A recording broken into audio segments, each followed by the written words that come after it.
Hey everyone, Scott J. Wade from Crucible Custom Props here. So today we have a Chewbacca bowcaster from Blaster Factory. But this one has some real parts on it, some old vintage parts on it. And um, just kind of want to go over that. So the owner sent this in to me. Obviously it's a kit, but had real scopes. We have a real um, single point and two real Model 7s here. We have a real vintage actual strap that's an accurate strap, which is awesome. Some real knobs. We got the Zorky knob, the Kodak knob, the two-piece knob. We got a real fender knob. Now, he sent in his own knobs, but Chris also provides real fender knobs and the real big knob. I don't know what that's from. But and this little knob is real as well. I don't know what that one's from either. But those are all real. The real pinky balls, of course, on the bow part. What else? So, and then the rest of the stuff, like the Imperial discs and stuff like that, are the kit pieces. They're anodized.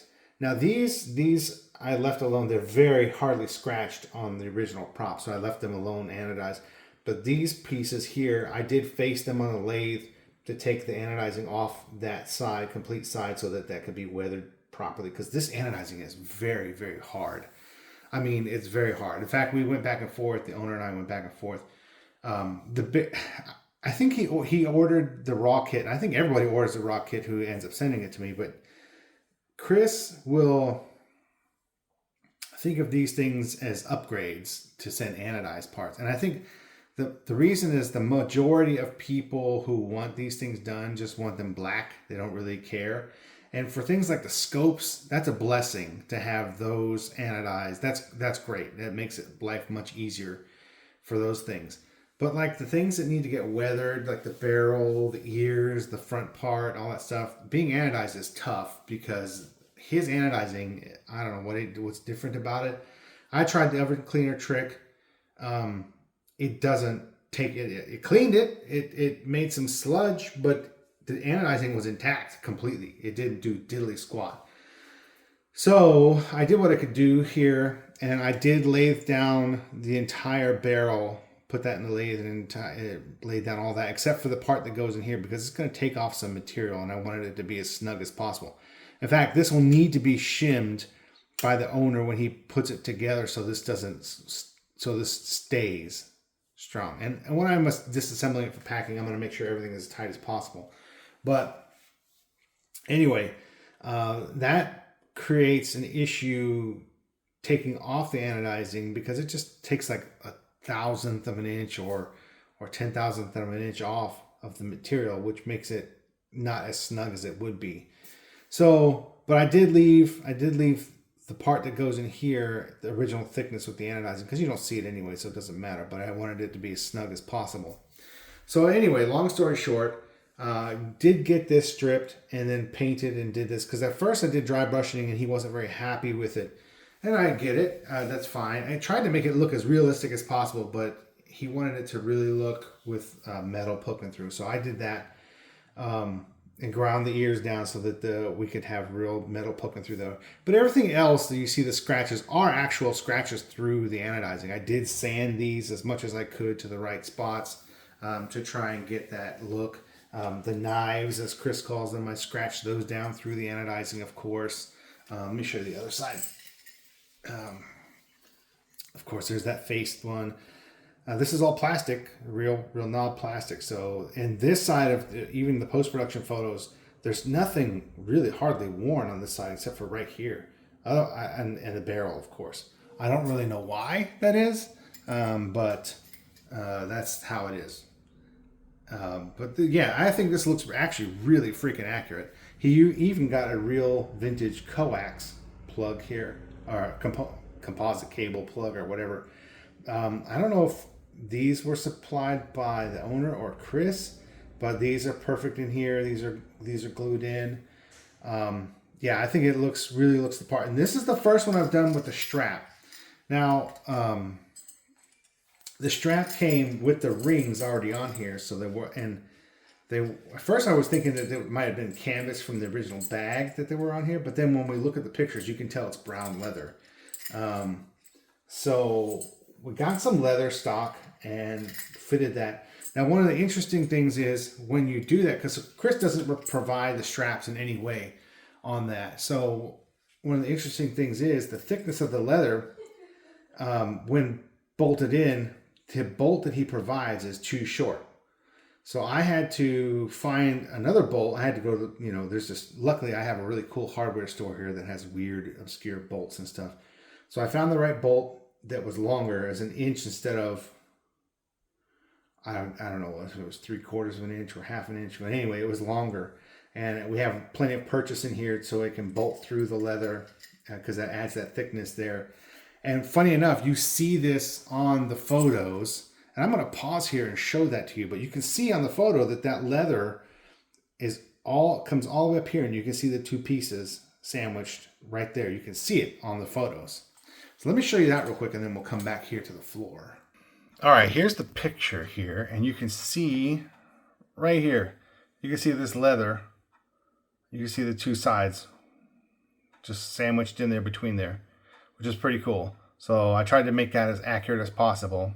As you can see here, I have pretty decent photos of this thing. So I tried to get the weathering as close as possible. And then this side is just nothing really going on here weathering wise. There's nothing except for that one piece here. And then we look back here at the strap area. There's like dirt and stuff all over this. And this was after, as far as I understand, these photos were after production. So it got even dirtier. But I wanted to show this kind of the photos. You can kind of see there. But anyway, let me go back to the floor. So yeah, there you go. You can see the leather straps in the thing. And one of the other customers I have here has his bowcaster here as well. It's coming up. This one came before that one though, so that's why I worked on this one first. But he was kind enough to find that leather strap and also this leather string here, based on someone else who had done it recently on the RPF, and we found that because we've been trying to look for different stuff, and that ended up being really good. It actually looks about the right size. It's a leather cord, and what I did was just get another thing of leather here and tied it up in there, and it's in there as strong as possible. I mean, I wouldn't go hunting with it or anything like that, but that's it'll do the trick. So anyway, that's the bowcaster with some real parts on it, which is pretty neat. You don't see this every day. The pinky balls, they have a little bit of the pink showing through. Tried to make it as accurate as possible and realistic. But it may wear more over time. Like I said, I got to make a packing up video for the owner, but also I'll reiterate it here. What I would do here is put a piece of tape around this because it fit loosely anyway, and this hasn't changed. I haven't changed the diameter of that original piece. I would put a piece of tape to shim that up, and so it's snug in there. Once you get it for display, then you can just rotate it in the right position because this barrel has to come out for shipping. It just doesn't fit in the box with the barrel or the front lug thing on, whatever you call this thing. So that's got to come off to ship so the bow can lay sideways in it. These will be shipped separately. You just put them back on the carrier. But everything else should be pretty simple to put back together. But I have to do this for all the bowcasters because it's just not practical to ship it like this. It's too long for the box. And you don't want it to cost too much money to ship back. So anyway, yeah, this is the Blaster Factory all aluminum bowcaster. Looks awesome, feels awesome. The trigger does work. It's got a magnetic actuation in there, so it's got a nice clicky sound. It's cool to have it with the real strap. And in a few weeks, you'll see another one of these when I get time to get through the other things that have come before it. And then there we go. So yeah, thanks for watching, and kind of want to put a heads up. If you're ordering this kit, double, triple check if Chris ships you anodized stuff, because I did look, and I'll show you, I did look at the other one that's coming up. And it also has anodized, all anodized black parts. So I'm going to have to deal with all that again soon. Yeah, so I don't know if it's just by default he's anodizing everything because it's easier to batch them or what. But if you don't want this, make sure you order the raw parts and then double check that you get the raw parts so that you don't have to deal with this anodizing situation. Because it's great for some things, not great for weathering through it, because this stuff is super hard. I just don't know. The oven cleaner kind of trick didn't do diddly squat to it, and I don't know why, but yeah, it's a pain in the butt. So thanks for watching.